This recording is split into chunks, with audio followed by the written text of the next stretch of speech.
information possible to manage these emotions. These fires continue to be incredibly dynamic, and the situation changes quickly. We know you're eager for the latest updates, so we've gathered our operational leads here today to provide you with this information. We implore the public to please help our first responders by being prepared, being informed, and following the directives from officials. I'm now going to hand it over to them to talk about the efforts undertaken and conditions faced last night and what we can expect in the next 24 hours. Thank you. Thank you, and we'll start please with Jared Schroeder from BC Wildfire. Good morning, everyone. My name is Jared Schroeder. I am the Deputy Fire Center Manager for the Kamloops Fire Center here in the area. Currently, I'm supporting the incident management team, the EOC, and our local efforts, acting as a liaison, administrative liaison to the ICS command structure, ensuring that our IMT that's managing the incidents here in central Okanagan are getting the support they need, as well as acting as that piece to work with all of our partner agencies here in the central Okanagan to support the efforts ongoing. I'll echo the comments quickly made by Chair Loyal here, and just really want to express some gratitude and some thanks and recognition and acknowledgement to all the standing public, standing government agencies, local agencies, First Nations, everybody here in the central Okanagan and province-wide for the support they've shown to our first responders, our firefighters, all of our support and service workers, even those behind the scenes, those who are working on invoicing and every other piece of the program that goes to ensure that our residents are getting the information they need, are getting the alerts and orders as quick as we can get them to them, and that they are getting those thoughts and feelings of being safe, and that we are able to move them as needed. So thanks to everybody and all of your contributions in support of what's going on here. This has been a difficult time here in the Kamloops Fire Center with the recent passage of the cold front, which is really what fanned these incidents to life. Currently, that cold front has made its passage into the prairies, but we are still feeling those lingering effects, the drying, the wind, the growth of the fire, and the continued growth that we expect to see in the coming days. Now, we are seeing a slight decrease in temperatures, which is going to help our firefighting efforts. That brings us more back to that seasonal normal kind of temperatures, but we are still into some critically dry conditions and are still expecting difficult days ahead, and that is not to take anything away from the extremely difficult days that we've had in the last couple days. Last night we had a number of overnight operations ongoing with BC Wildfire Service crews and our partnering agencies here across the region. Their efforts are primarily focused on following the fire front and supporting evacuations and structure protection efforts as needed. Today that fight continues.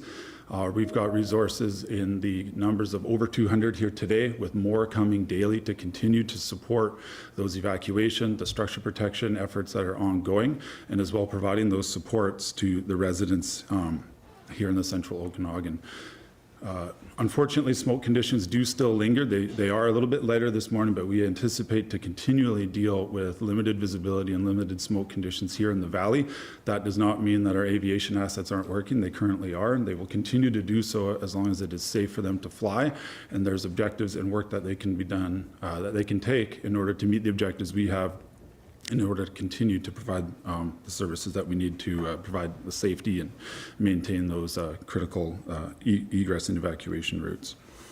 Speaking of that, just kind of going through our priorities for the day is maintaining those egress routes for residents, as well continuing on with evacuation, providing structure protection. Both chiefs will speak to that here shortly, and I'll leave that them to speak to in more detail. Crews will be setting up that additional structure protection in priority areas and extinguishing active fire near homes. That's the priority for the day. Again, into those overnight periods, we find ourselves more in following that active fire front. There's two more things I'd really like to touch base on here quickly as we expand this incident. We are receiving, again, numerous resources from out of province as well to bolster our efforts. Our incident management team, is in place, and that those ranks have been bolstered with some out of province resources, which is a great benefit to us. We will be operating in a 24-hour operations cycle as we have been. Going forward, I really want to stress the real successes that we've seen from a real operational standpoint in how we've been able to connect with every partnering agency here in the central Okanagan, whether it be structural protection, whether it be our partnering firefighting agencies, RCMP, BC Hydro, the list is endless and goes on and on. Our coordination efforts specifically with our partnering fire agencies has been absolutely excellent. We are deeply engaged at an operational standpoint in the joint response effort, and I couldn't be more proud of the efforts that our incident command structure, the central Okanagan as a greater whole, the communities of West Kelowna, Kelowna, and everywhere else within this valley has really been exemplary, and I want to applaud the efforts of every single one of those staff. For what everybody's been able to contribute to providing safe passage, safe notice, and our ability to work in a dynamic environment across an incredibly complex network of avenues and roads and hills and backsides and front sides to do what we can to save and protect as much as we can. That's it. And next, if I could ask Jason Brolin, West Kelowna Fire Chief, to come up.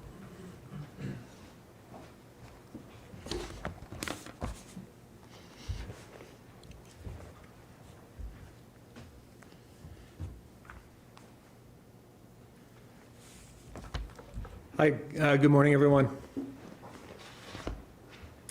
I think it's become evident that this event is going to leave a long lasting scar on our community, but I am already seeing how our community is coming together, and you know, I'm looking forward to the continued progress, and this scar will become a good one at the end of the day when this is all over.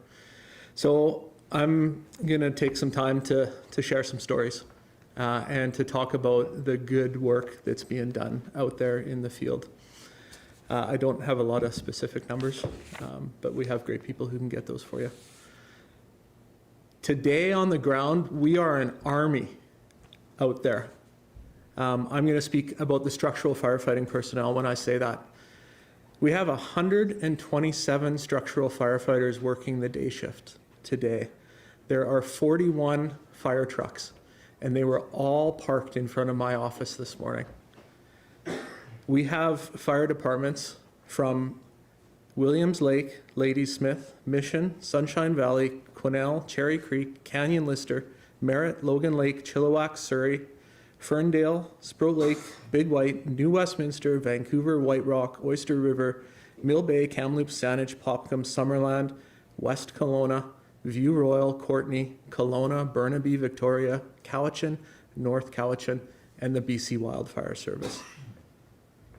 We're providing 3 meals a day for 250 people.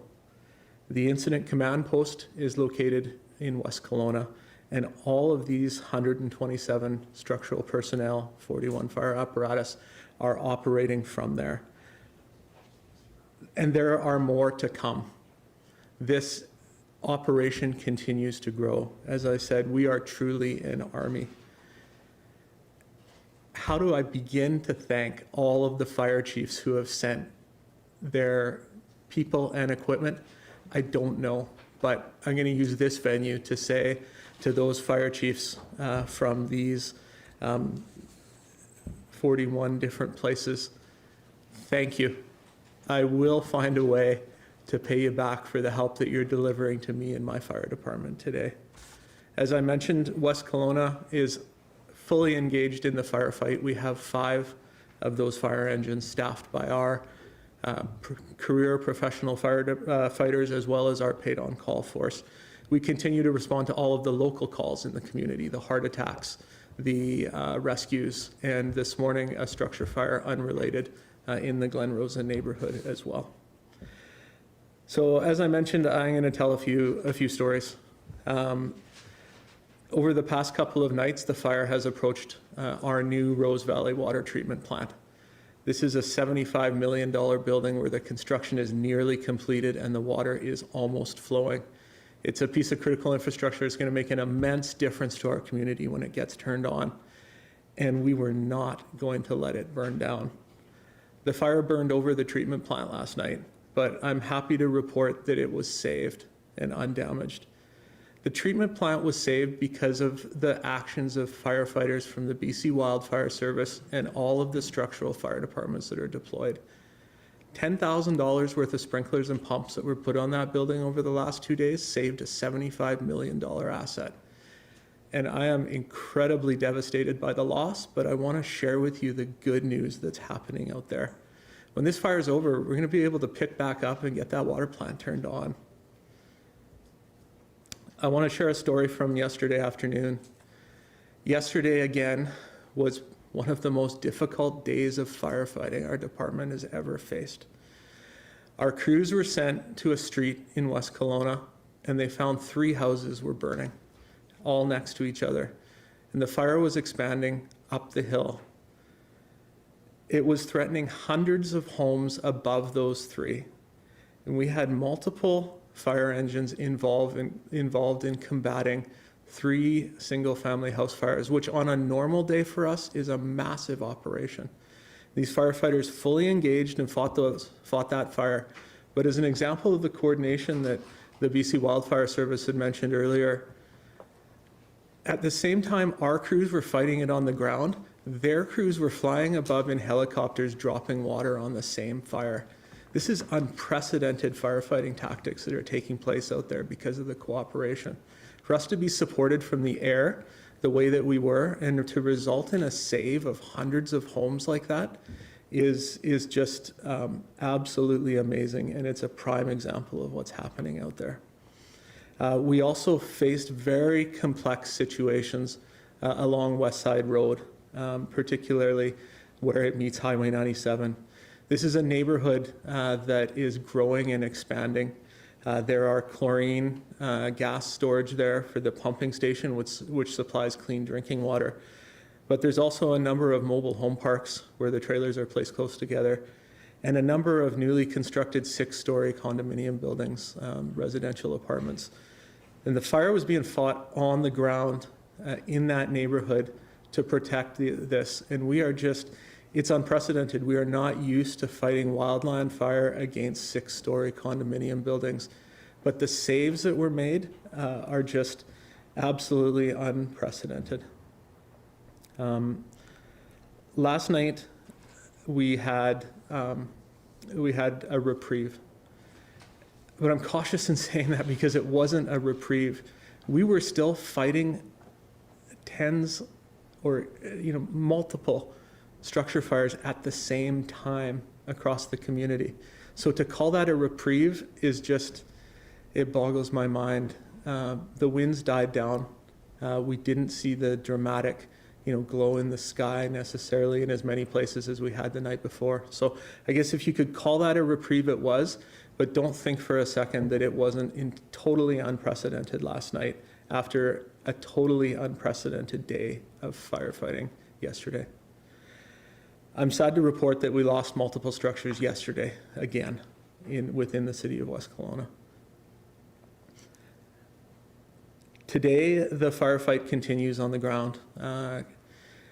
When I drove the fire this morning briefly, there was 2 locations that I came upon where immediate action, putting out a very small fire, meant that we saved homes just by literally dumping a small tank of water on these homes. So today the firefight is on again out there. I want to talk a bit about the risks that the firefighters face, because normally when we fight a house fire, it's contained to one structure. We're able to pack up, with our air packs and breathe our bottled air. We're able to fully decontaminate after the fire from the toxic products of combustion.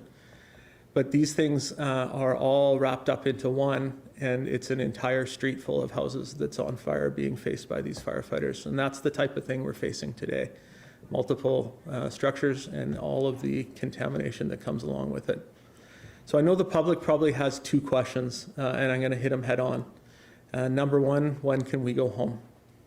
The answer there is that we don't know. We are working hard to get these fires out and to make it safe for the public so that you can go home as quickly as possible. I know it's difficult to be out, and I know that because the majority of my staff, including me and my family, are also evacuated. So we're all in this together. As soon as we can get people back safely, we will. It will be a staged return. Not everyone will go back at the same time, but we'll work through it together. And I'm sure the second question people have is, when will we know about our house? When will we know how many houses were lost? I don't know that number. And I don't know that number because I haven't been able to go in and see it yet. We will start counting the number of houses when we stop fighting the fires that are burning today. As soon as we know, we'll share the information. We'll find a way to do it so that people get an official notification and they're able to begin to process it. To that regard, we are working today, immediately following this meeting, to begin to talk about building a dedicated force to go out on the ground and start to identify homes that were lost, and exactly what is happening out on the ground. But people need to understand that many of these areas aren't safe. There's power lines down, there's still fires burning in these places, there's all of the toxic hazards that are associated with a house that's burned down. We have to make sure that danger trees are assessed and fallen so that they don't fall on the staff that's out there trying to determine which homes are lost. So these are very complicated situations, but we're working diligently on them. I just ask for continued patience. So I want to talk a bit about a challenge that we're having today, and that is that there is a water outage in the Rose Valley neighborhood. The city of West Kelowna is announcing a do not consume order for all of the Rose Valley water system. Not all of the community, but for all of the Rose Valley water system, except for Sunnyside and Pritchard. Those remain on a boil water notice. This notice is being put in place out of an abundance of caution and due to the wildfire. The city is also immediately implementing stage 4 watering restrictions across the community. That means no outdoor use of water. Agricultural users are strongly encouraged to reduce their consumption where they can. Why are we doing this? Well, we're doing it for a couple of reasons. Number one, in the Rose Valley water system area, because of the number of structures that have burned, the water is freely flowing from those structures now. And what's happened is it's depleted the water supply in that area. So the reservoirs are no longer full. And we need to conserve what little water remains in those reservoirs for firefighting purposes. So often, people hear about these warnings or these orders and don't think it applies to them, but it does. I need the water in those reservoirs, so please reduce your consumption. Stop watering outside throughout the community, and if you're on the Rose Valley water system, do not consume the water there. I also want to let the public know that the area surrounding Fire Hall 31 on Old Okanagan Highway in downtown West Bank is very congested. There are 41 fire apparatus that are involved on the day shift alone. When we switch shifts, that number is much higher. So the public will notice streets closed, they'll notice congestion, they'll notice a ton of activity around there. Please be respectful of that and understand that it's important work. I want to thank everyone who's been involved. The list is too numerous now. So all I can say is thank you. All of you are part of the Army that is helping us get this done. What am I telling my firefighters? Be patient, be calm, cooperate, and do it safely. But those same things all apply to the public as well. So thank you to everyone. Know that we are all working hard on your behalf. I'm also happy to let the media know that I'll take questions outside after the media conference as well.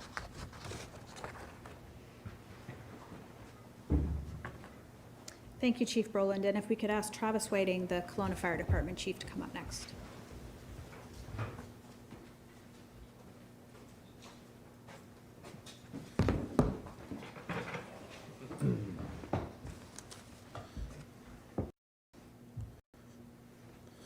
Sweet.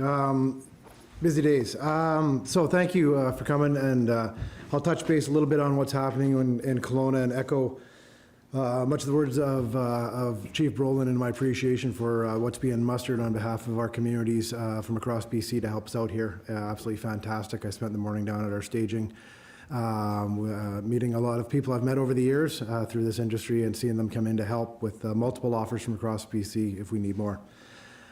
Just a little update on fire activity overnight, both in Kelowna and in District of Lake Country. There was continued fire activity, significant fire activity, and significant fire response working through the night operations.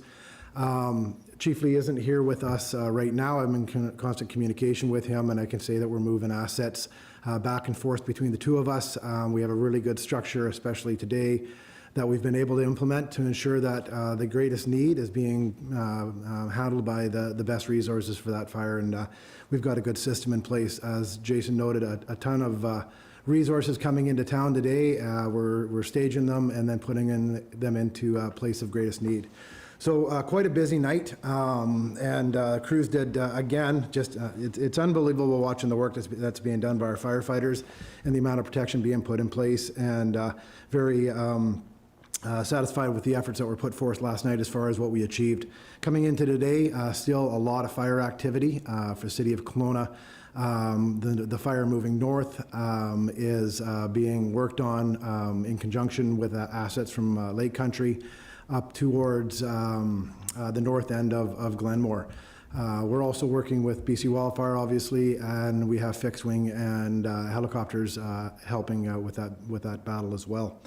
On the south end of the fire, we have a bunch of assets being put in as far as structural protection and sprinkler systems into the Wilden area to ensure that we have that whole area hardened if that fire turns back on us in the coming days.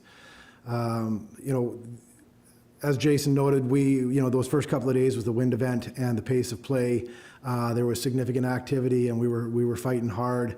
As we move into these next few days, I want to make sure that people don't underestimate that because we don't see the same level of winds, we still see a significant amount of fire activity. We still have a lot of potential, and we still have a lot of variables, and we are going to be dug in deep, working hard over the coming days, weeks, to protect all assets that we can and to do the best we can to protect our community. So I do appreciate the patience that we're seeing out there, the cooperation from those around us as our crews work to do what we can to protect our communities. We do need people to stay out of the way as much as possible. I know people want to see what's going on. I would encourage people to not come close to the fire areas. Road access is important when we need to move resources from one side to the other. I'm sure BC Wildfire will echo that we need people off the lake from where our skimmers are working and helicopters. Any delay in getting water to a fire can have a significant impact on our operations. I think those are all I wanted to touch on for today. I will address structural loss within the city of Kelowna as well, because I know that'll be a question that comes up. There has been reports on social media and pictures posted. We have had structural loss within the city of Kelowna. We are not prepared to speak too far on that until we get a better assessment, which is so that we can speak accurately. My first priority when we deal with structural loss is to speak with those impacted directly first, rather than to broadcast more publicly before that. We have contained the structural loss to most of the area that you've seen on social media, and so we have been very, very successful in managing structural protection in the rest of the fire area at this point. But as I say, everything's subject to change based on fire behavior over the coming days. I think that's all I was going to touch on here for you, Jody. I will put a plug just so everyone, as Jason noted, the Emergency Operations Center for this entire event for the entire Central Okanagan is operated out of a single entity, collaborating to ensure that we can move logistics, not just fire apparatus, but everything from food and supplies to mapping to all those other pieces. And I just want to put a shout out to all the people that are working in the Emergency Operations Center. They have been putting in, as we've been putting in these significant days on the ground, I have seen people in the emergency operations putting in 12, 14, 16-hour days to ensure that we get the information and logistical support that we require, and it's a critical piece of our operation moving forward. So I'll leave it at that for you, Jody. Thanks. Thank you, Chief Whiting. And now we're actually going to move to Chief Ross Kocharovsky. He's our Northwest Side Fire Services and Rescue Chief, and he's joining us online. Ross, please go ahead.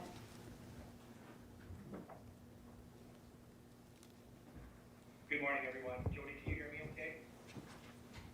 Yes, we can. Okay, great. I'm with you today from the Wilson Landing Fire Department. I'm sorry I couldn't join you in there today, but we are small communities and they need to be out in the field. First off, I want to sincerely thank Wilson Landing Fire Department and Northwest Side. So even though some of these members have lost their homes, they still remain dedicated to the community and they show up every single day to protect their neighbors. I know the community is needing more information, and we will do our absolute best to get the community information as it comes in, but we are currently involved in a very active firefight, and it remains top of our priority to get you that information as it becomes available. You'll be able to get this information through courtemergency.ca. But just to, without echoing what the other fire chiefs have said, I'll talk a little bit about what we've been doing on the northwest side and within the Wilson Landing fire protection area. So yesterday, crews cleared northwest side and the west side road to make sure that they can move back and forth from south to north, so that when fire activity practices towards neighborhoods and small communities, we're able to action those properties and do everything that we possibly can during aggressive fire behavior, which we have been seeing off and on over the last 24, 48 hours. Overnight, fire crews were actioning hotspots and ensuring that fire wasn't moving into these communities and affecting homes. Today, crews are currently actioning fire to the north of Wilson Landing, and it is still very active in there, and we're seeing rank 3 fire behavior, but it's currently away from any of the communities along West Side Road. I know this is a trying time for everyone, and I know that you, especially those in the evacuated areas, need information and will back into your homes as soon as possible. It's a very, very fluid situation, and once we're able to do this, we will ensure that we let you know, and we'll do our best to get you back into the community, back into your homes, and provide you the information that you need so that you know how things are within your home and your communities. That's it for me right now. Thank you, Chief Kocharovsky, pardon me. Next, we're going to ask RCMP Superintendent Kara Triance to join us. Thank you. Good morning, all. Thank you very much for the updates to my colleagues in the fire department. We are grateful to be working alongside of you, as well as the remaining community agencies that have been really supporting this. Kelowna RCMP has been working very hard to ensure that we can provide an appropriate and coordinated regional response to this fire. The Kelowna Regional RCMP has been greatly supported by the BC RCMP, and as of this morning, there are 44 additional police officers on the ground since yesterday. We are, as my colleague said yesterday, Inspector McCandy, a nimble organization who has launched air resources from the Lower Mainland to bring in officers this morning, including additional police officers as far as Vancouver Island, Lower Mainland, and North District through our support of our neighboring communities. Greatly appreciate the chiefs of police in all of those communities who have released their officers to assist us in this unprecedented fire organization.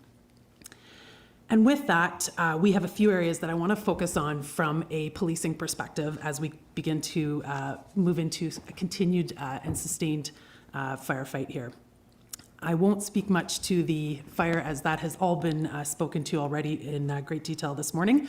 But from a security perspective, we continue to support the fire chiefs as necessary with respects to door-to-door alerts and evacuations, and our emergency operations center as those orders are coming out.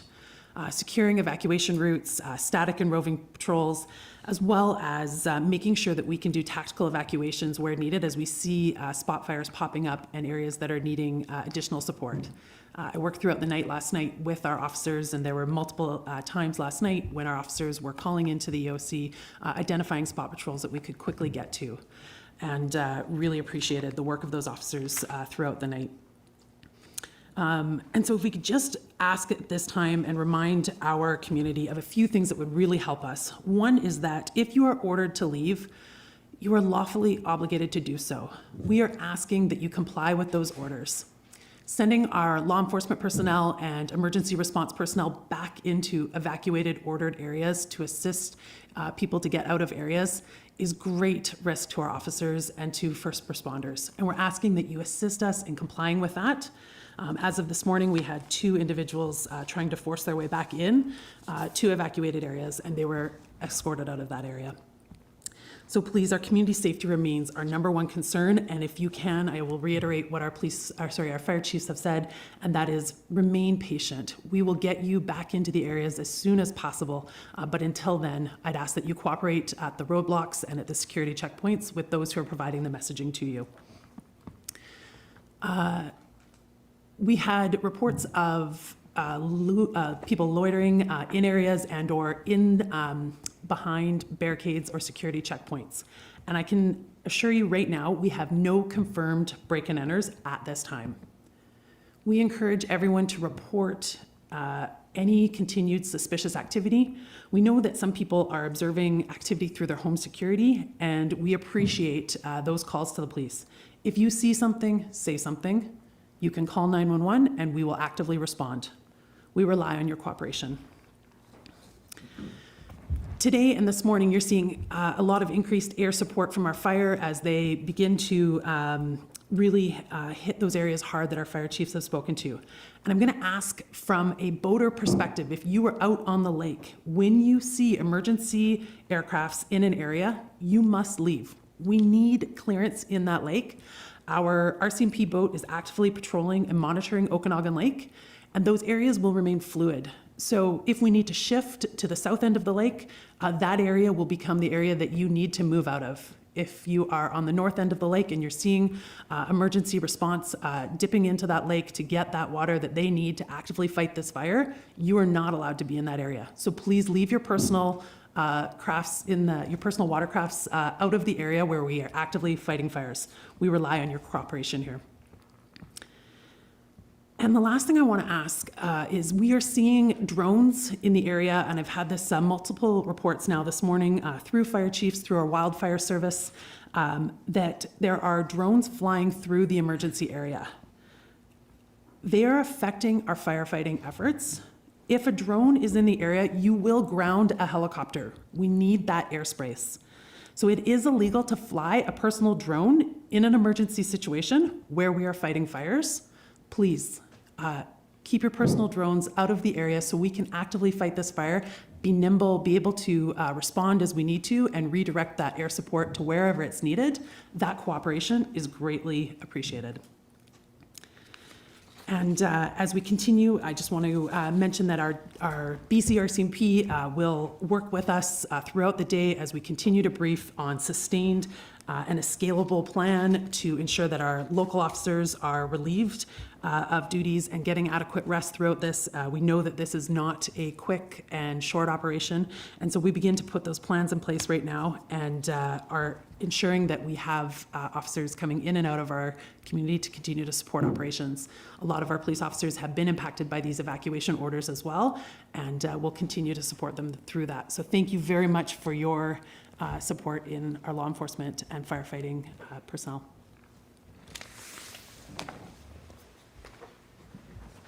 Thank you, Superintendent. And last but not least is Jason Bedell. He's our Emergency Support Services Supervisor.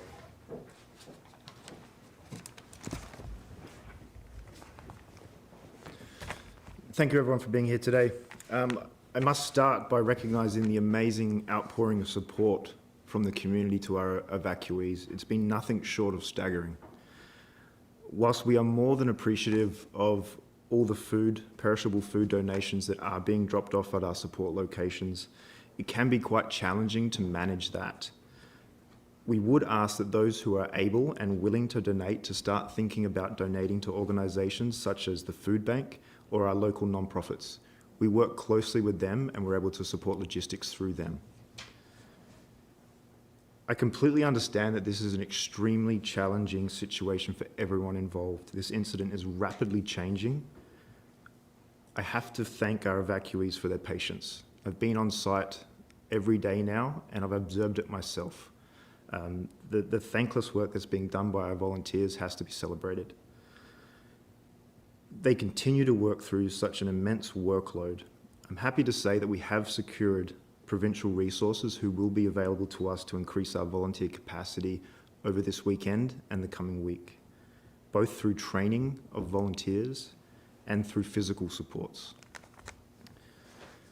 Royal LePage Arena, located at 2760 Cameron Road in West Kelowna, was reactivated this morning at 9 a.m. ESS volunteers are available to those who are evacuated for registration and supports for referrals. We have activated our group lodging location at Prospera Place, which is located at 1223 Water Street in Kelowna. We supported approximately 134 evacuees last night. Evacuees who are seeking accommodation and who have nowhere else to go can attend this location and you will be supported by the Canadian Red Cross. Given the immense pressures that our volunteers are facing, and not just here in the region, we're talking provincially wide, we continue to ask those who have the opportunity to stay with friends and families to please make plans to do so. Also, those on evacuation order who have home insurance policies, please connect with your insurance provider as soon as possible. You can determine with them the levels of support that they're able to provide you. Lastly, I just want to reassure everyone listening here today in our community that we are doing everything in our power and will continue to do so to support you. Thank you, everyone.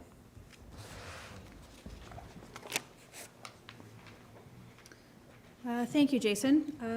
That completes our presentations. We're going to go through a process similar to what we did yesterday with taking questions from the media now, but because we don't want to have people jumping up and down, we're going to start first with BC Wildfire and go back through the agenda, talk to one person at a time.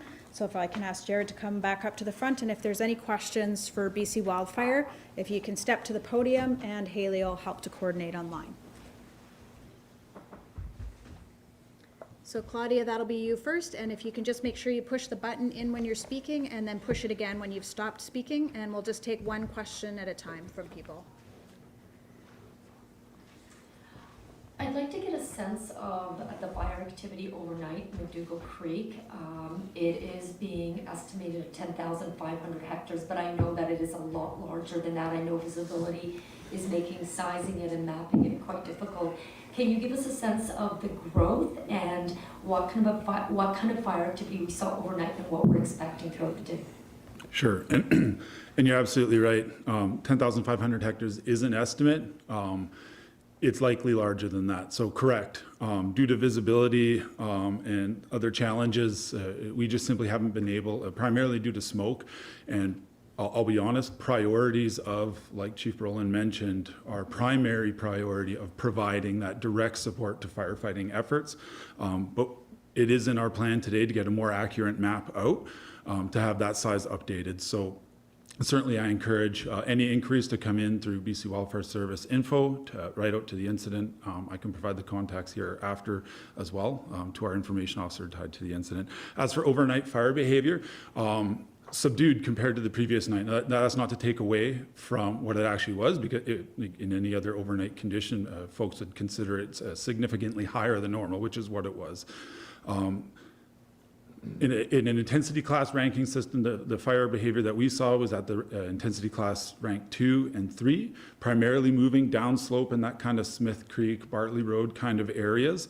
In the overnight firefighting effort specifically, we had 60 structure protection personnel and RCMP working overnight, as well as some BC Wildfire Service overnight ops officers coordinating some efforts. What we're anticipating today is continued warm and dry conditions. We're still anticipating some northerly winds coming down the valley. We're not expecting the bigger gusts that we saw that really drove this fire 2 days ago, but we will still see some elevated winds in that 15 to even 25 and maybe even slightly higher in a localized area, depending on the terrain and topography of the specific location, because it does have a significant impact on wind speeds. That's kind of what we'd be expecting today from a fire behaviors perspective. Thank you. Haley, is there an online question that we have for these wildfires? There is. So if I can have Jordan Tucker, you can unmute your mic and ask your question from CBC. Can you hear me okay? Sorry, it's so echoey. So I was just hoping to have an update on the road conditions in and out of the area. And if you could turn your mic on.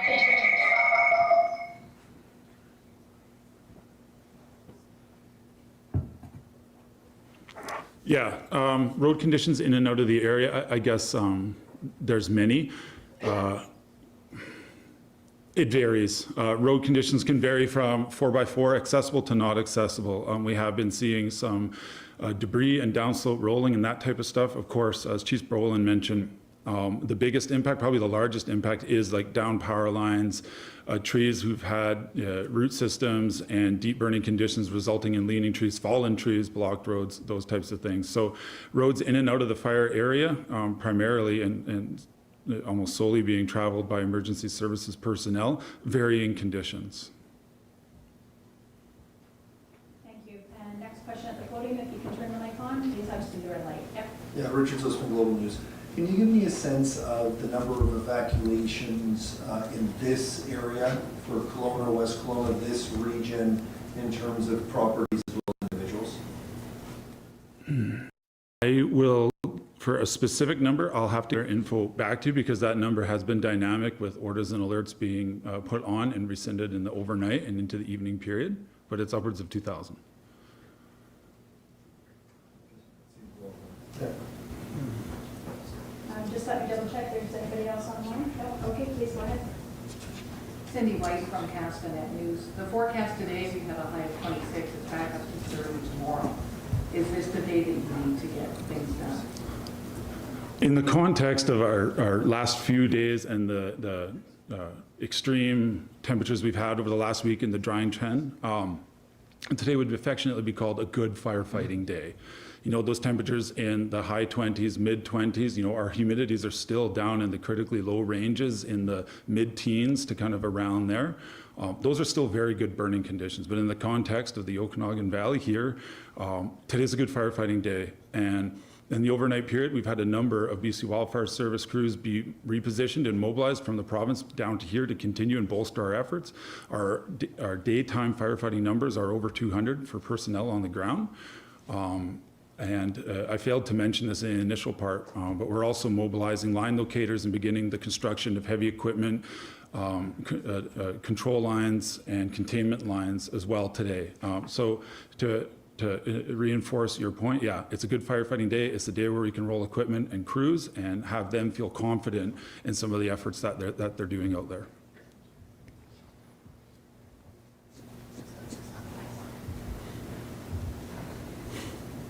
Thank you. I think that looks like that's it for Jared. Thank you very much, Jared. And Travis Whiting will now come to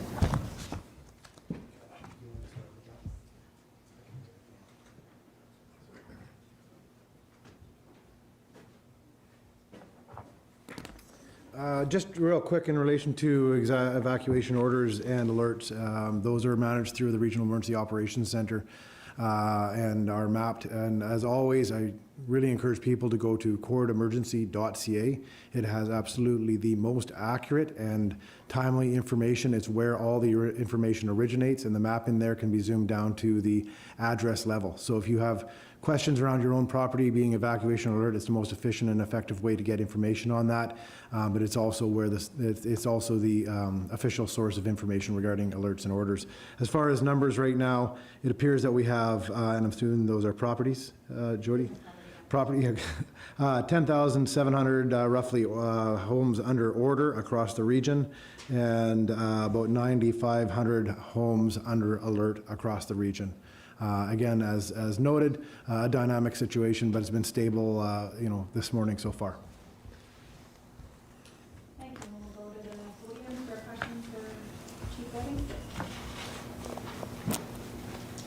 Hi there, it's Penny from CTV News. I'm just wondering if you can give us some insight into the strategy and the challenges, like once you've got an interface fire like this wildland fire that now it's burning in residential neighborhoods, does it get entrenched? Is it that much harder to fight because you're kind of going between homes and there's trees and all sorts of stuff? And I know a lot of people here are fire smart, but if you could give us some insight into what happens when the flames are already in neighborhoods and how much harder that is to fight, that'd be helpful.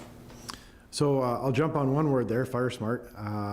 Obviously significant, in any efforts that were made prior to this around fire smarting people's homes has been beneficial to my crews.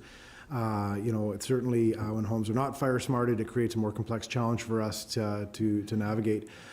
These types of fires are different than our day-to-day, for sure, as structural firefighters. We're used to working off roads and driveways and in urban areas. However, City of Kelowna firefighters are very much trained, as are the structural departments across this region, trained in wildland firefighting. So it is something that in the central Okanagan, given the risk we have, we do a lot of specialized training to ensure that we're comfortable working in the interface and the WUI areas. As well, we carry through the summer a large contingent of specialized gear that matches what BC Wildfire does, so we can work interoperably with them. When it comes to actually fighting these fires, it's one of those ones where everyone has their part. Our structural crews have a role to play within structural defense and protection, and BC Wildfire works with us more in the block and in the areas of the wildland, and we kind of meet up together where they interface. So it's a bit of a seamless thing. It is a very coordinated effort, and as Jason noted, then you bring in air support, which is incredibly efficient and effective for us in these operations. So yeah, it is different, but it's not something we're not for or trained for. Our crews are trained and experienced and ready to go on these types of events. Thank you. Haley, do we have anybody online that would like to? Is there anybody else that would like to ask a question of Chief Whiting? Okay, we'll swap these spots, please. You bet. Chief Rowlands.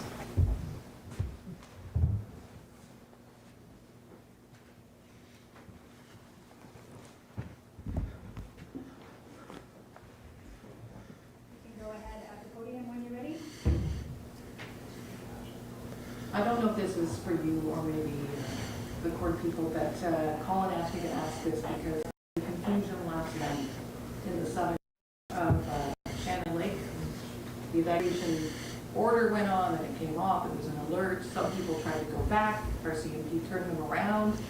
Can we comment on what the situation is now for that area? So I'll certainly leave that for the capable staff from the EOC. But what I will say is that the ask from the field, from me as in unified command with the Wildfire Service of our EOC, is unprecedented. Like, to continually stream a rapidly growing evacuation alert and order over a number of hours with a fast-moving fire is a very complex operation. And what these guys are getting from me is often, a line marked on a map with a Sharpie marker saying, I got to get this out and I need to do it now. And that's being sent, through technology over to the EOC. And they put it, no doubt, on the pile of previous requests that I had sent in, in the previous hour, that they are still working through to process. So, it should be said that we have a very sophisticated and well-evolved emergency program, but the things that we're asking to be done are really on a scale that is pretty unprecedented. Thank you, Chief Rowland. Is there anybody online that would like to ask a question of Chief Rowland? Anybody else in the audience that would like to ask a question of Chief Rowland? Okay, thank you very much, Chief Rowland. We're going to go now to Chief Kocharovsky of Northwest Side.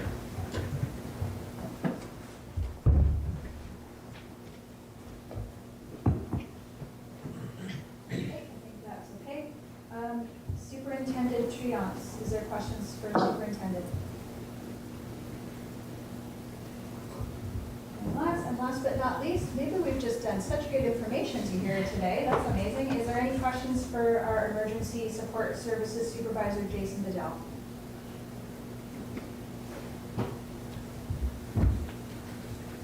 Okay, that looks to be it for today. I understand Chief Brolin said he would be available for questions in the hallway for a few minutes. I'm sure some of our others will. We're going to do a quick costume change here and line up for just probably shortly after 12:05 or so with our elected officials from across the region. So thank you very much, and we'll look forward to seeing you back in about 5 minutes.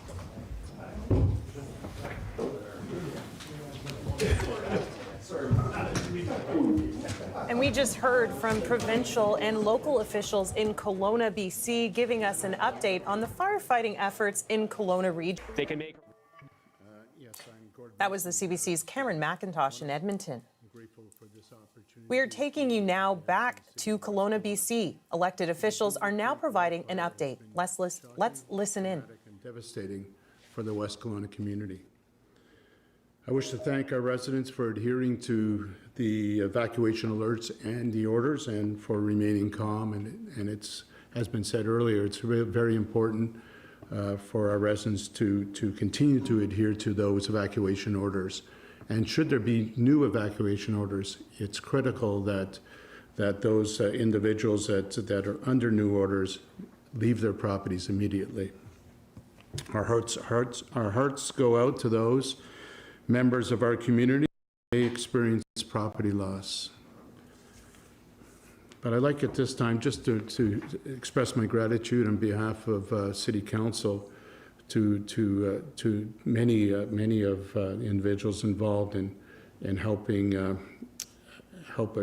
us get through this situation. So I'd like to thank the West Kelowna Fire Rescue and BC Wildfire and the fire departments from many locations across our province. They've done an incredible job in saving homes and also in protecting our critical infrastructure. I also want to thank members of the RCMP, our local detachment, and other RCMP members who have come in support, and really thank them for their excellent work in ensuring that our community is safe.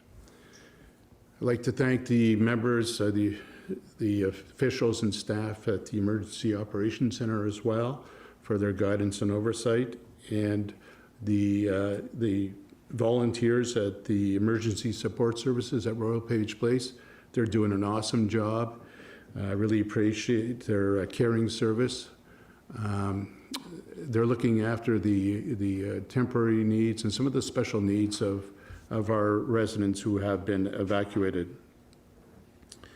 I also would like to thank Premier Eby and Minister Bowen Ma for their continuing support. Much appreciated. And also I'd like to thank the media. Thank you for being here and thank you for your coverage and helping to inform our public on the situation. Finally, I wish to recognize and thank the many organizations and businesses within West Kelowna who have stepped out to help our residents in need at this particular time. And then, although there's much more hard work ahead of us, so we will overcome this wildfire and we will recover. So thank you very much for the opportunity to say a few words. Thank you, Mayor Nelson. And if we might ask now for Chief Robert Louis from West Bank First Nations to start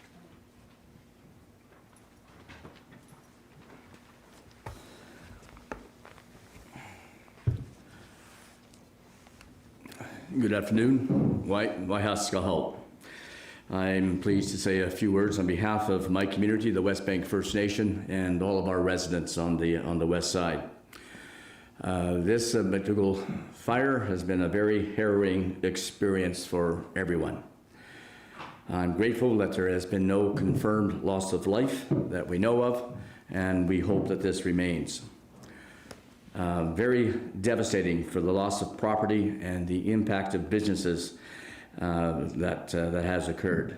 There's lots of collective grief and high emotions, and I too extend my sincere best wishes and thoughtfulness to all of those who have lost their homes and businesses and having their lives disrupted as it is. I can only ask and certainly be as calm as you can, be patient, and remain vigilant. I too am very, very grateful. I give thanks to all of the emergency personnel, all of the first responders, the RCMP, all of the volunteers, and all of those who are involved to protect the lives and the property of everyone that is impacted on this fire. I'm especially grateful for the firefighters and the helicopters who helped preserve a number of our homes on the IR number 10 community here yesterday. They worked furiously, providing that support, and I'm sure risked much to do what they did, and I am certainly grateful. I'm grateful for the 41 fire trucks and the army of firefighting personnel, because you've done a lot to many of the homes and property in West Kelowna. I want to indicate that our utilities department on IR number 10 have removed the chlorine gas toners yesterday for safety reasons from the potential fire.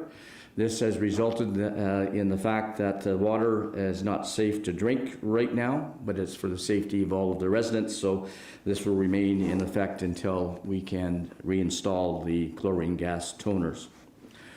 I want to say as well that we are working together as one overall community, be it the West Bank First Nation, be it West Kelowna, be it the City of Kelowna, be it the province, be it everyone that's in this crisis situation. And I'm grateful for all of that happening. I want to indicate that our West Bank First Nation Gymnasium on Quail Road and Community Center is open to the general public for accommodation and food and emergency services, and we will do the best we can to assist anyone that's in need. I too encourage everyone to respect the evacuations when it does happen. It is for your own safety and for the safety of those who are there to protect you. I know we're much dependent on the winds, and this is something that creates even more devastation. And certainly my people, myself, pray to our great Creator to allow the winds to reside to a calmness. And I want to thank all of our people, all WFN staff and personnel, for their hard work, their tireless time, little to no sleep. All of the First Nation responders, all the emergency personnel, you've done a great job. All of our people who have provided equipment and firefighting services, I say thanks, Limlum. Limlum to everyone. Thank you for this opportunity to say a few words. Thank you very much, Chief. Next, if we could please have Mayor of the City of Kelowna, Tom Guise.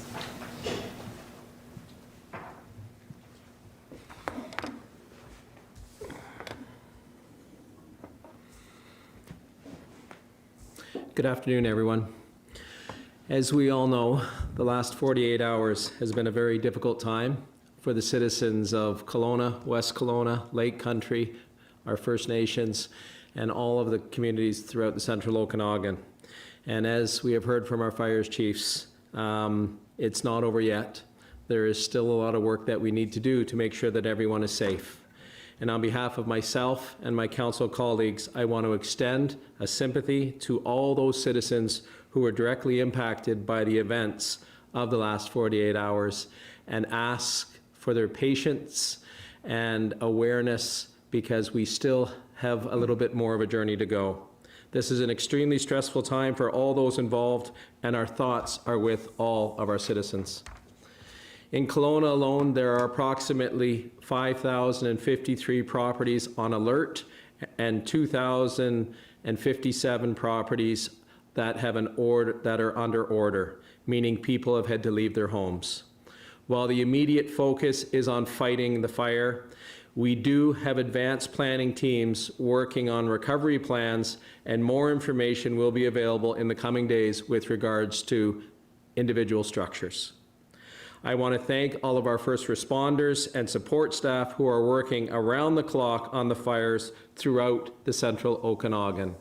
And especially I would like to thank our fire chiefs, Emergency Support Services, Emergency Operations Center, and all of those who are working on fighting the fire themselves. All of the responders who, as we get further and further into this, obviously are feeling tired with respect to what they are doing, but continue to work through it. Thank you very much from all of our communities. We have had an overwhelming response from other levels of government and jurisdictions, and we couldn't be more grateful. Premier Eby, Minister Sagen, we've had MP Tracy Gray, MLA Renee Merrifield, MLA Ben Stewart, Minister Vaughan, have all been in touch with us and have all been reaching out to us to see what they can do to help our communities get through this. Everyone is doing all they can to keep the residents safe and to look out for the best interests in these trying times. For accurate information, as many have said here, regarding the fires, including evacuation alerts and orders, please go to cordemergency.ca. And for specific impacts to the City of Kelowna, programs and services, please visit kelowna.ca or wylkelowna.ca. Currently, the Kelowna International Airport, Glenmore Landfill, Knox Mountain Park, and the Dilworth Mountain Park remain closed. I can't stress enough that information is extremely fluid, so please visit the above channels for accurate and up-to-date information, as we have all been mentioning. Lots of people are asking how they can help. Please check in with family and friends, and if you have specific space to offer to those who are evacuated, because there is very little hotel space. This will be a trying time, as it was back in 2003 with regards to individuals from an individual mental health standpoint, and also when the information comes out with regards to structures on the loss that they've incurred. If you know individuals or with individuals, please be there for them. Obey evacuation alerts and orders and stay out of active fire zones. And as was mentioned numerous times, boaters, please avoid the area north of William R. Bennett Bridge to ensure safety as bombers and emergency crews continue to work in those areas. And share accurate information you have from cordemergency.ca. We continue to ask people to avoid travel to the Central Okanagan, including Kelowna. These next few days are critical for our community. We will let you know when it's safe to visit us, and we welcome you at that time. And we appreciate your understanding that during this time, we need you to just stay away from the Central Okanagan so that we can deal with the fires and our roads are not clogged and our hotel rooms are available for individuals who have been evacuated from their homes. Well, these last few days and the days ahead are going to be challenging. I know from experience, together, this community, this region is strong enough, and we will survive, and we will rebuild. Thank you very much. Thank you, Mayor Dyer. Next, if we could please have Mayor Blair Ireland from the District of Lake Country.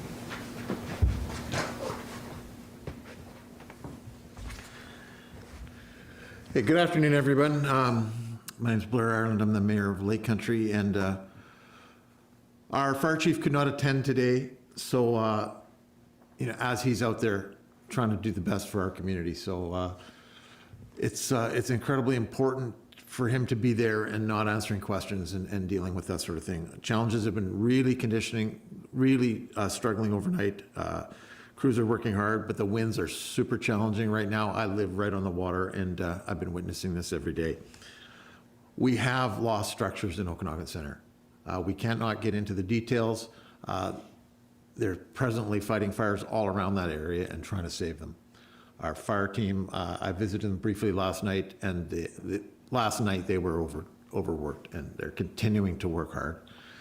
So we'd like to say thank you to all of those other fire departments from all over the province that have come, from as far away as Vancouver Island, holding up a ferry to get here to help us. And that's really appreciated. And it's not just the firefighters. There's been police come from everywhere. And right now in our community, we need those police. We have a lot of activity along our area. Lots of people trying to visit and get views of houses. We have a lot of boat traffic. I personally witnessed the the RCMP chasing yachts away from our area that were cruising up and down this morning, and it's very frustrating that they have to pay attention to that sort of thing. They're here to look after our communities and look after our people and us. So please, people, stay away. You can see the fire on TV. It's not that great, trust me. We will try to inform people as soon as we can about the structures that have been affected, but we urge them to be patient. We need to keep doing what we're doing and focusing on the goal of trying to protect everybody. So we appreciate that it's very stressful not to know, but please be patient and hang in there, and we will try to get to you as soon as we can. On a slightly positive note, we were able to save quite a few structures in Okanagan Centre because of our recent water main upgrade.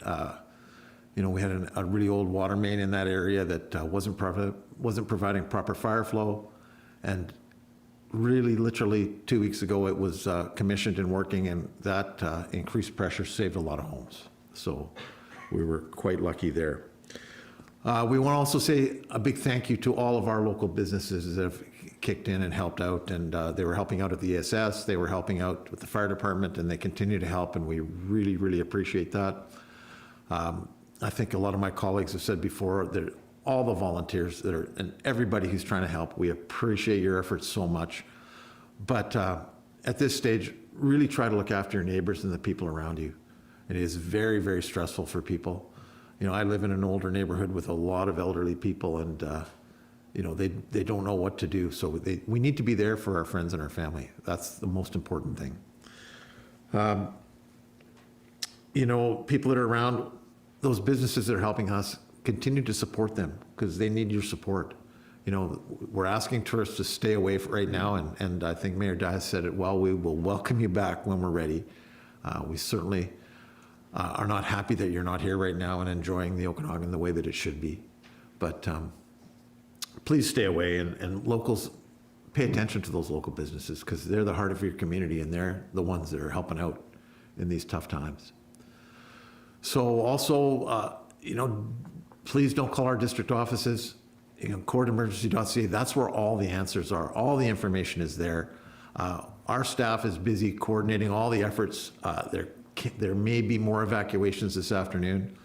It all depends on what the wind does and what it does to our community. And so please go to courtemergency.ca for those answers to those questions. They're coordinating everything. They're doing an excellent job. Without them, this is the gold standard of information and coordination in this province, and we're so lucky to have that. I don't know if there's much more that I can add there, so everybody be patient, look after each other. That's key, and we will get through this, and we will rebuild. We did it once before, we've done it time and time again, and we will continue to do that. Thank you very much. Thank you, Mayor Arnold. And last but not least, our Regional District Board Chair, Loyal Woolridge, please.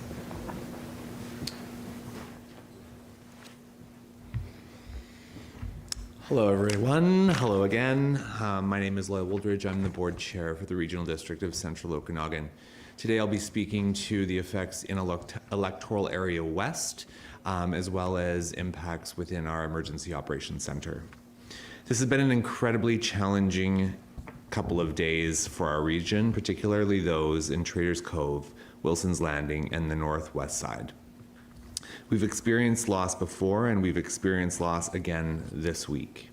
And that doesn't diminish the level of anxiety and collective grief that people are experiencing in these communities. My heart goes out to many of those who are experiencing evacuations and structural loss for a second time since the White Rock Lake wildfire in 2021.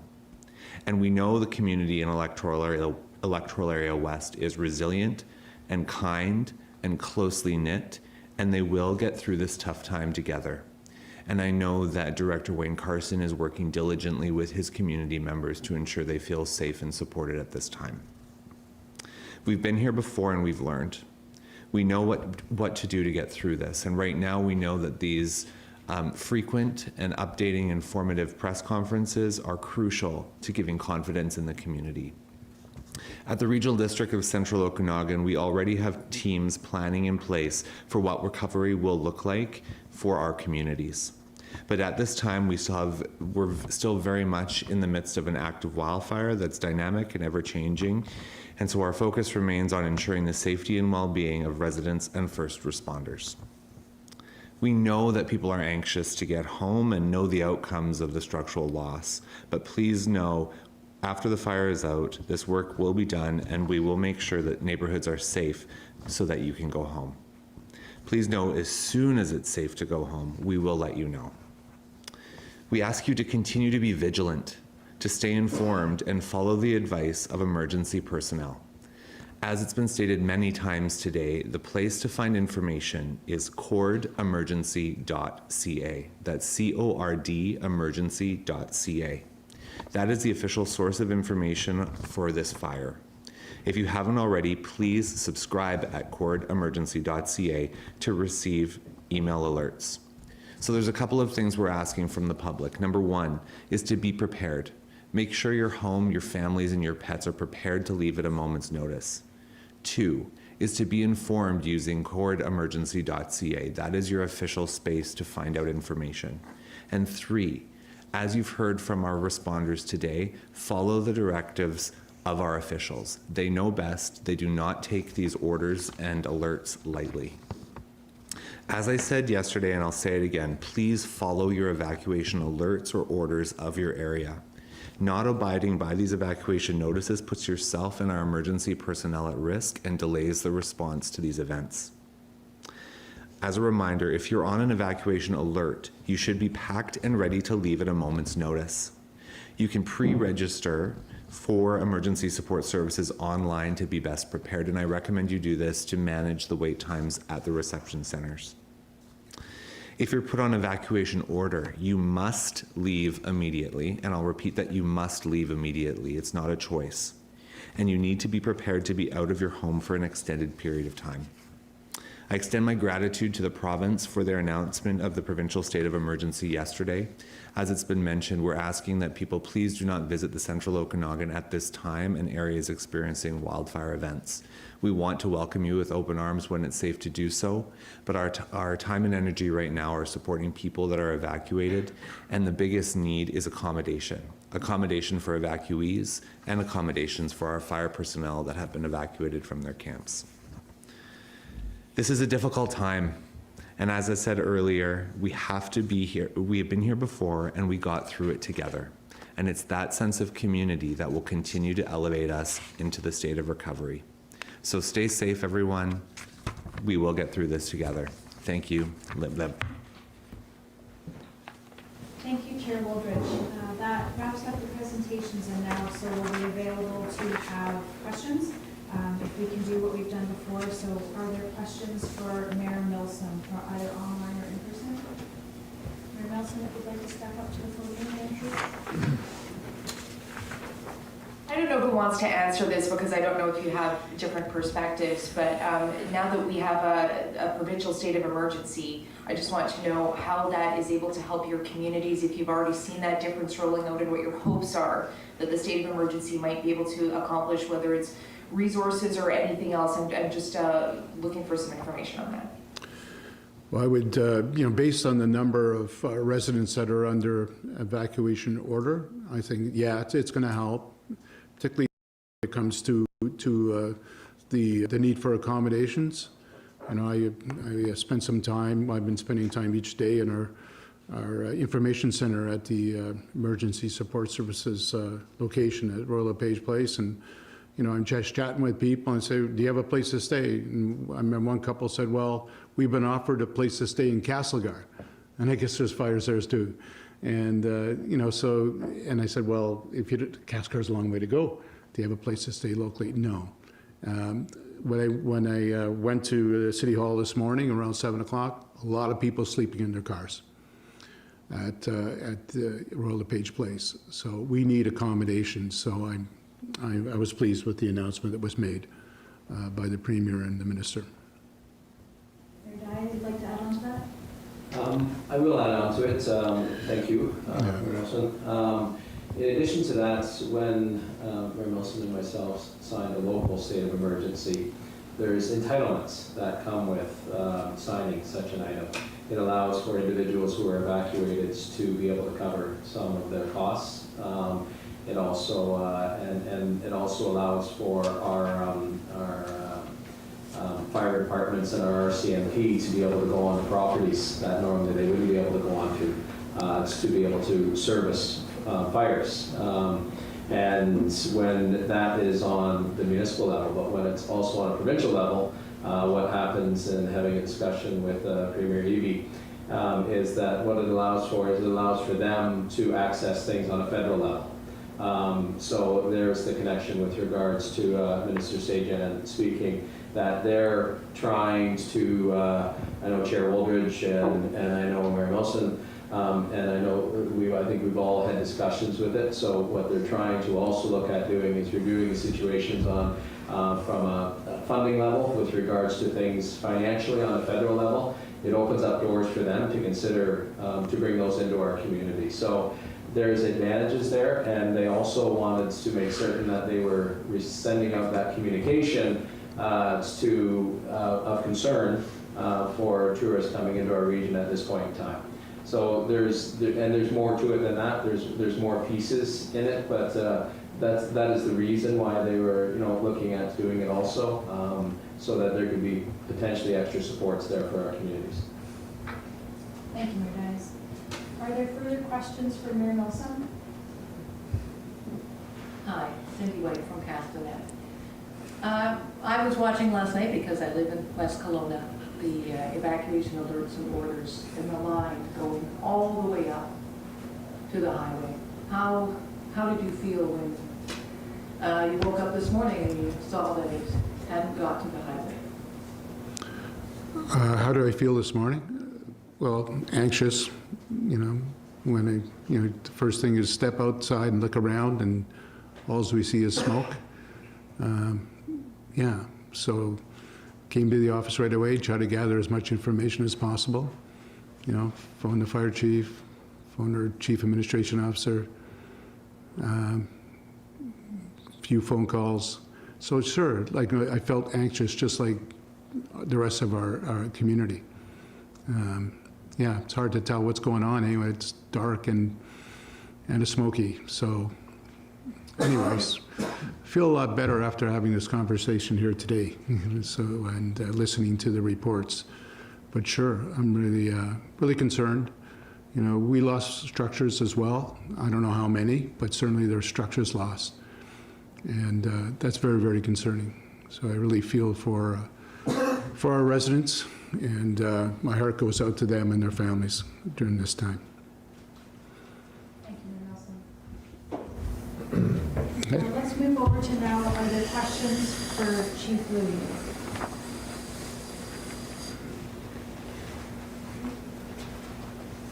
And questions for Mayor Dias? Well, I think we do the same as we did before. We've had such great information. We're getting to the tail end of it. All right, let's do this. Are there any more questions for our representatives? I think that's it. We've done a great job. Thanks, everybody, very much. Order as well. It is so important, and I want to express my gratitude to people who heard our call yesterday not to travel if you don't have to. If you're planning on visiting the Okanagan area, visiting fire-affected areas as a tourist, going to a hotel, the fact that you stayed home, we know it's challenging. We know you had plans, and we're grateful for your understanding and your willingness to stay off the roads. We have an urgent need for more accommodation, given the numbers of people who are being evacuated and who are under advisory. The situation changes very quickly, given the dry conditions and the winds. As a result, we will be issuing a new order under the emergency authorities the government has. And this is specific to ensuring that we have accommodation available for evacuees, for emergency personnel, so that they have places to stay as they respond to the front line and have to evacuate their own camps, and for families, for seniors, for others who are fleeing fire-affected communities, that they have a place to stay. We need to ensure this accommodation is available. Specifically, this order will restrict travel in fire-affected areas when you are traveling for the purposes of staying in temporary accommodation, like a hotel, a motel, provincial park, public campground. This order says stay off the roads for tourist-related, non-essential travel to stay in temporary accommodation. This order, again, is aimed at ensuring that we have the accommodation available for people who desperately need it, who are leaving their homes, who may lose their homes, for the firefighters that are working on the front line, for everybody. Minister Ma will follow me to provide more details about this order, but we shouldn't need an order. Please just stay out of these areas if you don't have to be there. If you have friends or family that are planning on traveling, make sure that they're aware of the incredible sensitivity at this time in fire-affected communities. I would also like to share that a further development from yesterday. People in the province are certainly aware and grateful to the RCMP for ensuring that provincial resources are deployed to fire-affected areas. When people leave their homes behind, their belongings behind, when they flee a fire-affected community, they're worried about security, they're worried about what happens when they're not there. And in addition, evacuation often needs the assistance of police, and we're very grateful to the RCMP for the provincial resources they've deployed. Yesterday, the Solicitor General authorized use of emergency provisions under our agreement with the RCMP that enables additional municipal RCMP resources to be deployed to fire-affected areas to ensure that communities are safe, that people's belongings are protected when they have to evacuate, and to assist with evacuation processes. The Minister for Public Safety will continue to take the steps necessary to ensure that communities are safe, that people are safe and protected. In closing, I'd just like to say and encourage people to stay alert for alerts. You may be asked to leave on very short notice from communities. We have seen conditions change dramatically. Conditions change dramatically. Who have had to leave home, those who have had to make difficult decisions. The provincial government is here with you. I spoke with the Prime Minister this afternoon. The federal government is working with us on the resources that we need provincially, and local officials are working with us as well. We're all working together. We have your back, and we will support you and your families. British Columbians will get through this together. Thank you to everybody who's working right now to protect British Columbians, and our thoughts are with all of the families, all of the people who have had to leave their homes right now. We will support you. With that, I'll turn it over to Minister Ma.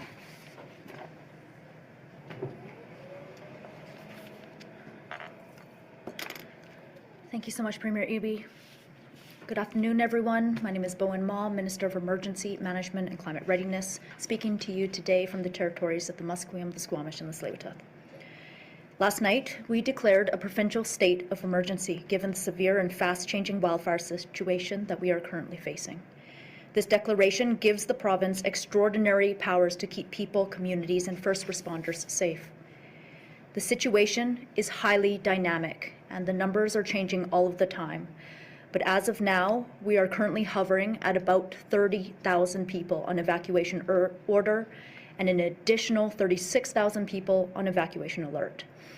People, families, firefighters, and other frontline responders need a safe place to stay during this extremely challenging and difficult time. And that is why, as Premier Eby has already described, we are introducing temporary restrictions in the Okanagan. Under this order, we are restricting travel to several communities for anyone planning on staying in temporary accommodations. This includes Kelowna, Kamloops, Oliver, Osoyoos, Penticton, and Vernon. Let me be clear, temporary accommodation in the areas I have listed are no longer available for non-essential visits. If you do not need to travel to these areas for essential reasons, we need you to change your plans. This will ensure that accommodations like hotels and motels are available for evacuees and frontline responders in the Okanagan. If you are currently in accommodations in these areas, we are asking you to voluntarily check out early and free up those spaces for evacuees and responders. I want to thank the Hotel Association and accommodation providers for their cooperation and collaboration with us already. And I want to thank everyone who has already canceled their plans to travel to the Okanagan. Your efforts are helping. And I strongly urge everyone to avoid traveling anywhere in the central interior and southeast for non-essential reasons, including the Shuswap and the Okanagan. This decision was not made lightly, but it is necessary to ensure public safety. This is a challenging time for everyone, and my heart is with those who have had to leave their home and those who are getting prepared to leave if needed. The province is continuing to assess the tools available to us under the provincial state of emergency, and we will not hesitate to take further action in order to keep people safe. Over the past 24 hours, we have been hearing stories of people offering their hearts and their homes to evacuees, and this generosity and commitment to working together is a testament to the people of British Columbia. We are all in this together, and together we will get through this. And before I turn it over to Minister Ralston, I want to extend once more my heartfelt gratitude and recognition to the immensely courageous individuals of the BC Wildfire Service, contractors, local fire departments, RCMP, and all other emergency personnel. Their unwavering dedication to public safety that's been exhibited not only over the last few days, but throughout this entire wildfire season deserves our utmost admiration. Thank you, and I'll now turn it over to Minister Ralston.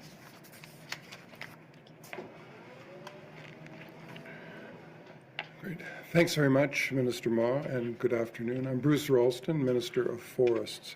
I too am honored to be speaking to you from the traditional territory of the Musqueam, Squamish, and Tsleil-Waututh peoples.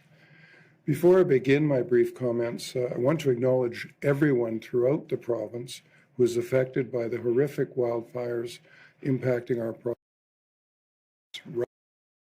The people whose homes and communities are fire. I know the extent of the destruction is devastating and the losses are heavy. Of course, our top priority is always to protect people's lives and property, but I also want to acknowledge the impacts to livestock, particularly in the Crater Creek area. This is an uncertain time, and our hearts and thoughts are with all of you, but most importantly, our people are with you as well. Our crews and partners are doing everything they can to keep people safe. Our experts at the BC Wildfire Service continue to watch the weather very closely. We expect that today will be another challenging day, but we are prepared. There are currently 380 wildfires burning across British Columbia. 15 of those are wildfires of note. There are approximately 3,400 personnel directly engaged in wildfire responses across the province. We are grateful to have international firefighters from Australia, Mexico, Brazil, and Costa Rica, as well as incoming firefighters from Mexico, Ontario, and Eastern Canada. These folks are in addition to the thousands of local contractors already engaged in the firefighting effort. I also want to express my sincere thanks to the many municipal fire departments from around British Columbia who have come to support our efforts. There are too many to name individually, but I want to express my gratitude on behalf of the province. Again, I want to acknowledge that this has been a long and difficult wildfire season. It is immensely stressful living day to day with smoke or near a fire or being on an evacuation alert or order. On behalf of all British Columbians, thank you to firefighters, first responders, and emergency management teams who are working through the night to prepare and respond to these challenges. I want to assure British Columbians that we are working hard to ensure communities are prepared and have the supports they need. I mentioned this yesterday, and I know that police have echoed the same concerns. Drones are a significant hazard to our air crews fighting fires. Kelowna area RCMP have said this continues to be an issue, unfortunately. Now is not the time to be taking footage or photographs of active wildfires. Not only is it irresponsible, but it is illegal to fly them in fire areas. Likewise, this is not the time to be boating on lakes where air tankers are landing to use the lake to refill. Keep boats away from areas where other planes and helicopters are operating. Lastly, I want to thank all British Columbians who remain diligent and aware in the midst of a very challenging wildfire situation. Our thoughts are with all of you who've been affected. We will support you through the worst of this and will continue to support you as we look forward towards recovery. I'd now like to turn it over to Cliff Chapman. Thank you. Cliff? Thank you very much, Minister Ralston, Minister Ma, and Premier Eby. I'm honored to join today from the traditional territory of Tk'emlúps de Secwépemc. I'm at our Provincial Wildfire Coordination Center in Kamloops, BC, and I'm going to provide a run through of fires as I did yesterday with an associated slide deck.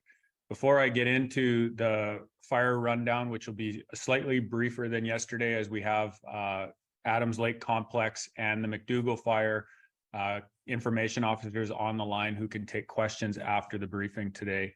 So I won't spend as much time as I did yesterday. I also want to offer my condolences and with the impacts of fires, in particular yesterday in the Shuswap area, the Adams Lake area, and I want to thank all the residents there who adhered to the evacuation orders. The fire in that area yesterday was extremely aggressive, as we had to make the decision to call the evacuation order and get everybody out safely. I want to thank everybody for doing that in a kind and deliberate way to make sure that everyone could get to safety. I also want to issue and offer my thanks to the thousands of responders who are continually showing up day in and every night to try to protect the communities in BC.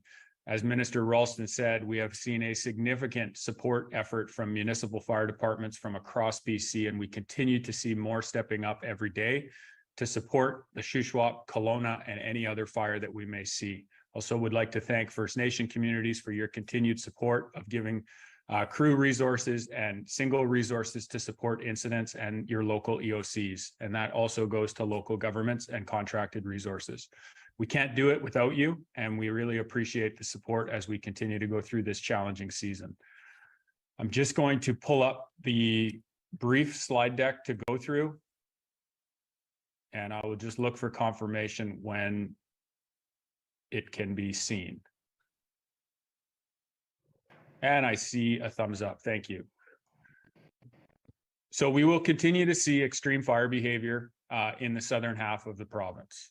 We had, over the last 48 hours, we have seen some of the worst conditions that this province has ever faced as it pertains to wildfires on the land base. And obviously we have seen the devastating impacts of that fire behavior, whether it be West Kelowna, the Shuswap, and many other communities over the last 48 hours who have been feeling the anxiety and stress of fires. The picture you see here is of Kukipi Creek Fire, which is in the Coastal Fire Center. And you can see just how aggressive that fire behavior is as this fire was taken yesterday in the early afternoon. I'm just going to do a run through, starting at Adams Lake, moving to McDougall, and then we'll talk about a few of the other fires here today. I'll try to leave the slides up so you can read sort of the update of what's occurring as I just briefly speak to the map itself. So what you see in the map is the Adams Lake complex, which has two fires, which essentially are now one fire that have combined, but we still see it as two fires. One is East Adams Lake, and the other one is Bush Creek. As you can see by the red dots on the map, which is essentially the growth from yesterday, you can see that this fire made a significant run towards the Shuswap, the northern end of the Shuswap, as well as towards Highway 1, Sorrento, and Chase. It did cross Highway 1, which we briefly closed, which we closed yesterday evening, and we issued we recommended a large-scale evacuation order for multiple communities in the area. This fire made a run yesterday in under 12 hours of over 20 kilometers. That is a significant fire run for this province, and it was extremely challenging conditions to try to get people out, and I'm thankful that we were able to do that. We will continue to reassess on this fire. Our incident management team has been out making a reassessment with the growth from yesterday. We have developed a new plan. We continue to have structure protection and aviation resources working to protect structures in the area. As we have seen, there have been impacts. There have been impacts to structures in the area of North Shuswap, as well as in other areas of this fire.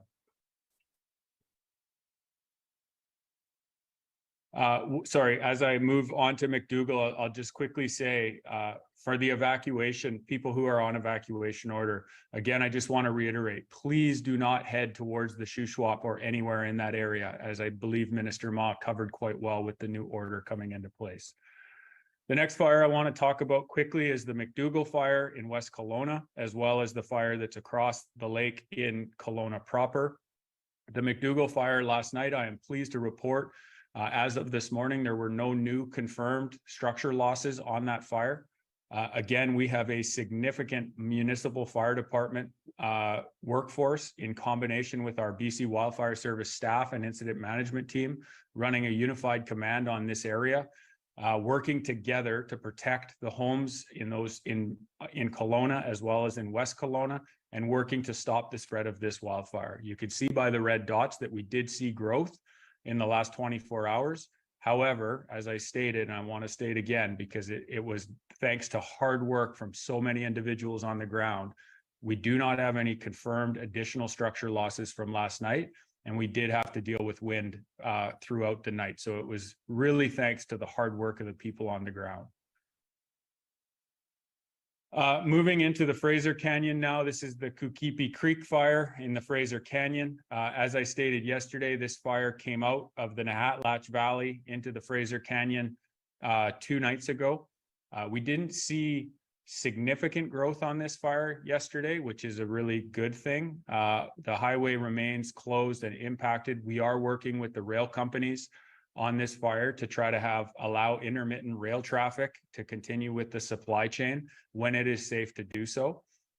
This fire today has the potential to see some growth to the north, and our crews and our team that's in place there is working with the resources they can to try to secure the north edge of this fire. But again, the conditions are extremely challenging in that canyon, and people who know that valley know that the winds are usually quite a bit stronger in that valley than anywhere else in BC.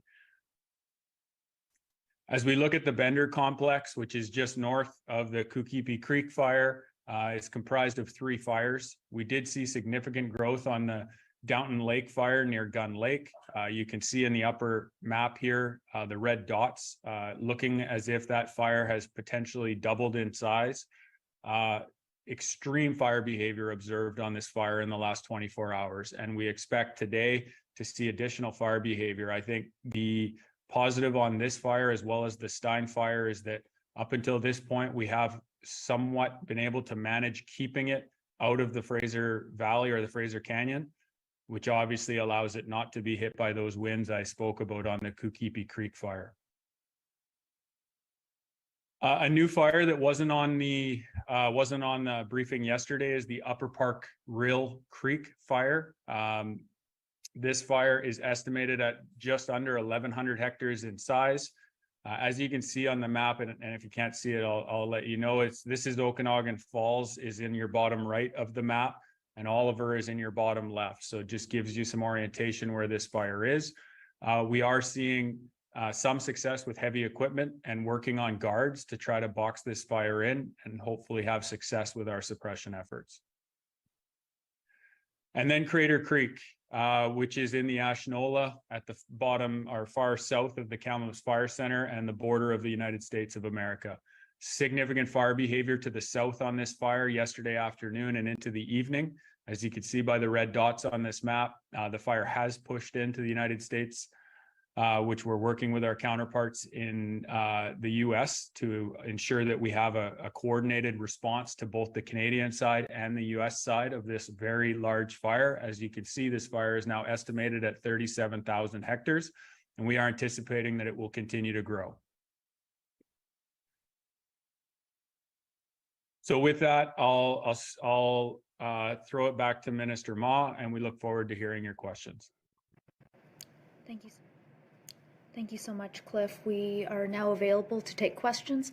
In addition to myself, Premier Eby, Minister Ralston, and Cliff, staff Available to answer questions also include Brendan Ralphs, Director of Regional Operations with the Ministry of Emergency Management and Climate Readiness, Nicole Bonnet, Fire Information Officer for the McDougall Creek Wildfire, and Forrest Tower, Fire Information Officer for Lower East Adams Lake Wildfire.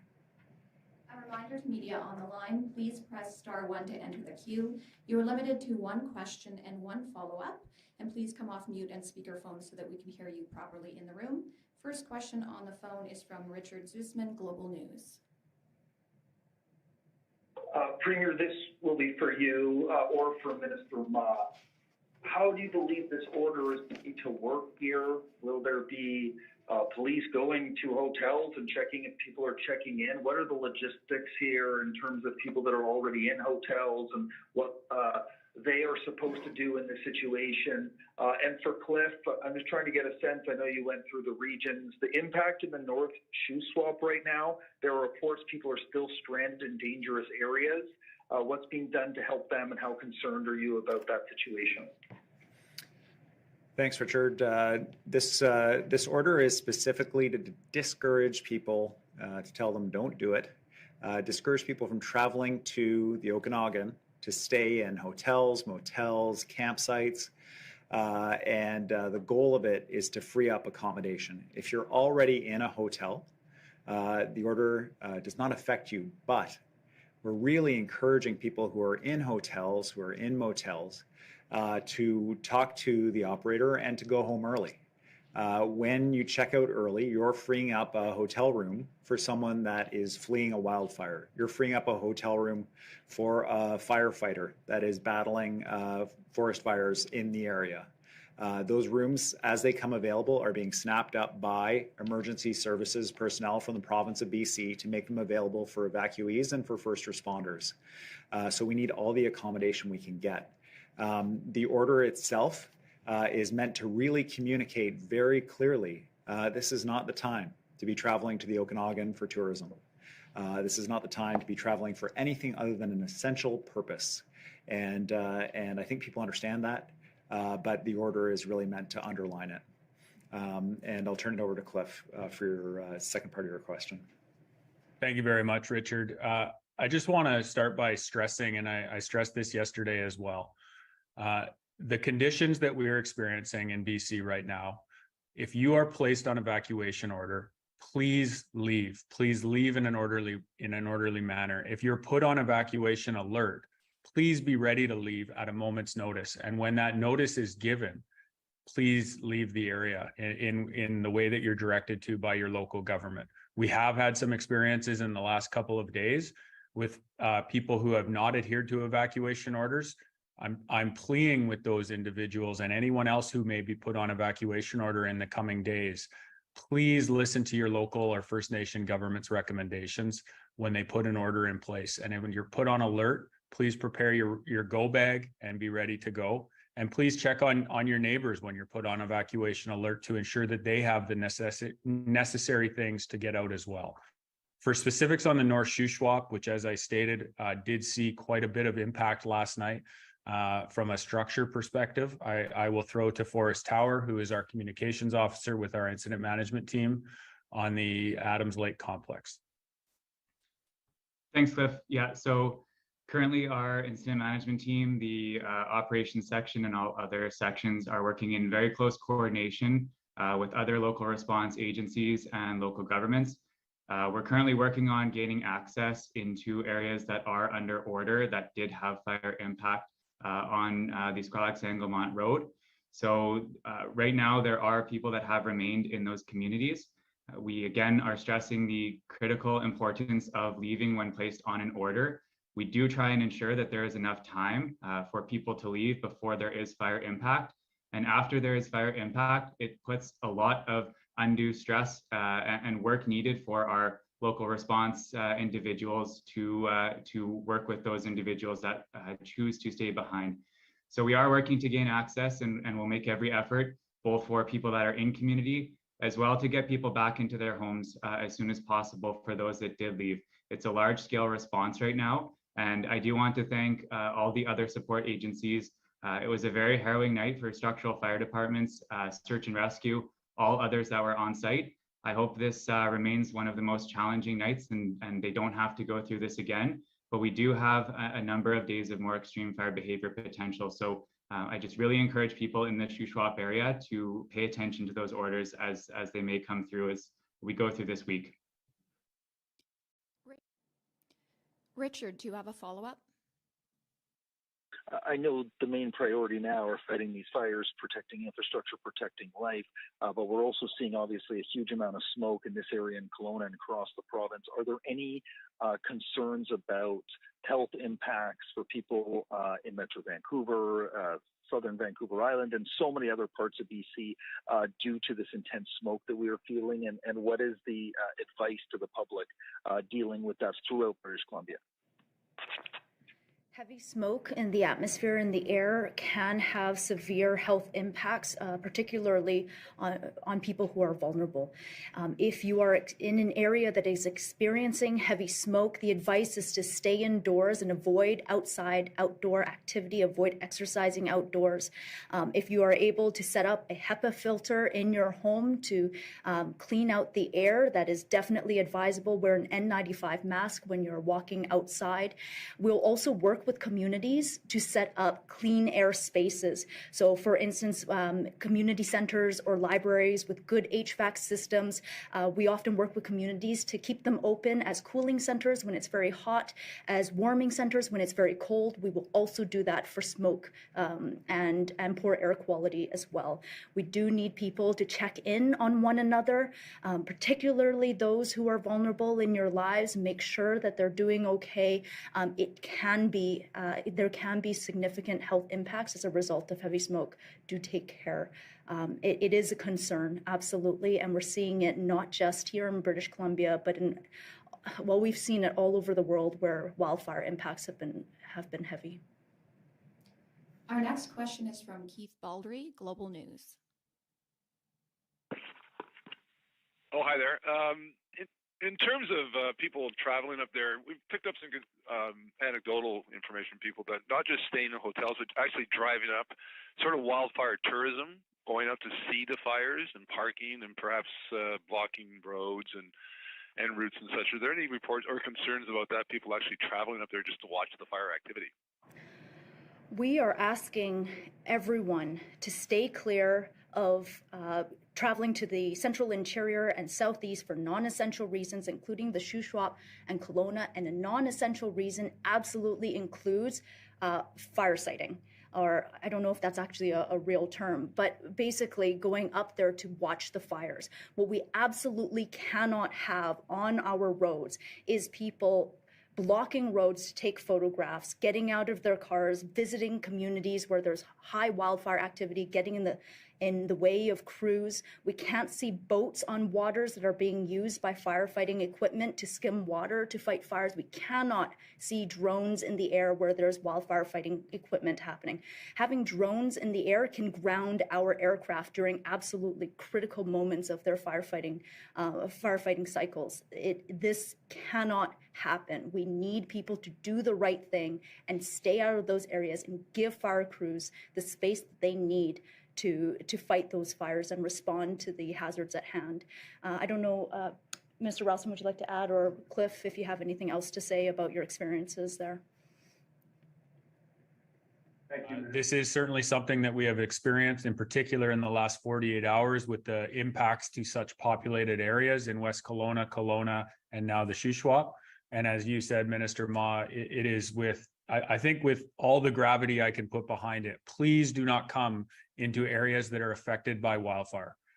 We need that space. We need the airspace. We need the roadways. That is how our first responders get around. That is how we work to suppress the fires and how we work to try to protect people's homes.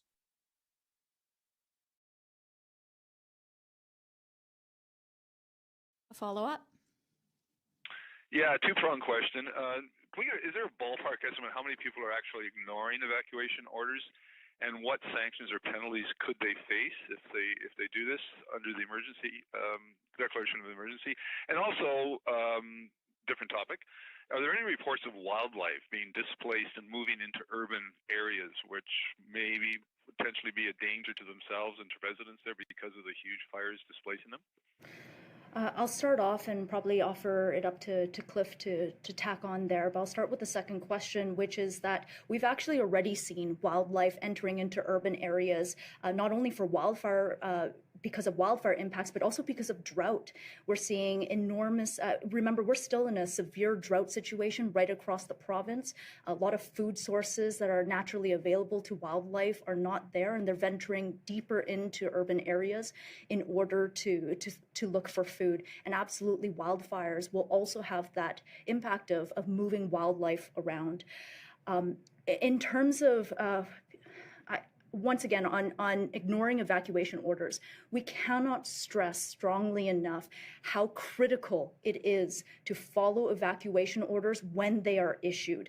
We do not issue these orders lightly. They are a matter of life and death, not only for the people in those properties, but also for the first responders who will often go back to try to implore people to leave. The greatest consequence of ignoring an evacuation order is the loss of life. And it might not be the loss of life of the person who lives in the residence. It could be the loss of life of a first responder who is trying to help them and who is trying to help put out the fire and keep the community safe. Cliff, if you have anything else to add, welcome. Thank you, Minister Ma, and I think you nailed it with the biggest consequence. I think I'll just restate what happened within the Shuswap, the Adams Lake Complex fire yesterday. With over a 20-kilometer run, BC Wildfire Service and all the supporting agencies that are working with BC Wildfire, we had to pull back on that fire because of fire behavior and because of the aggressive nature of the growth. We may not be able to come back if you're in an evacuation order. And so as much as we will attempt to when the conditions allow it, I just think it's important to stress that we may not be able to. Yesterday would have been one of those examples in parts of the Shuswap, parts of that Adams Lake complex. So again, I just stress, please, for everyone in BC, if you are placed on order, please leave your residence. That concludes the availability.